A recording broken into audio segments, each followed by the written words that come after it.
Welcome back. 1 year ago, the Junkins fire sparked in eastern Custer County, catching unfavorable winds and scorching more than 18,000 acres across 2 counties. 26 structures, including some homes, were destroyed. We documented it every step of the way. New at 10 tonight.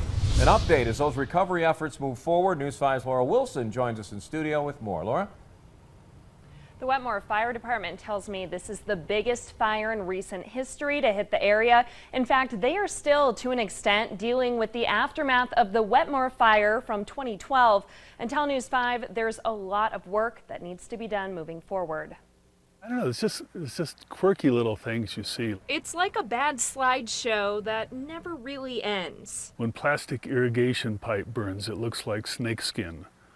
Or you see dead trees hanging up in the air, held up by other dead trees. Volunteer firefighter Chaz Clifton says everything about the Junkins fire is still fresh. And at one time or another, the fire was on all sides. The Junkins fire scorched more than 18,000 acres, destroying 9 homes and 17 outbuildings. The fire was personal for Clifton, and not just because it forced his family to evacuate. When you're a volunteer fire department in a small community, you know whose house that is.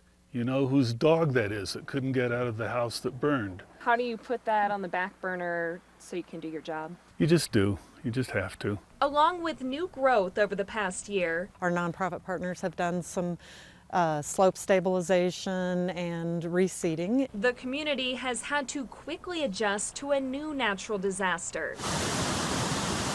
This past July, they saw considerable flooding on Road 386, which the Forest Service had shut down last November in anticipation of such events. Debris flows across the road, trees coming down. A lot of that earth movement people didn't really think was going to be possible, and we really saw it firsthand. With the road indefinitely closed and more flooding expected over the next few years, the community continues to try and adapt to what's being deemed the new normal. By and large, I think people are beginning to understand after this summer, when we had a fairly wet summer and we did have some flooding, that what could happen.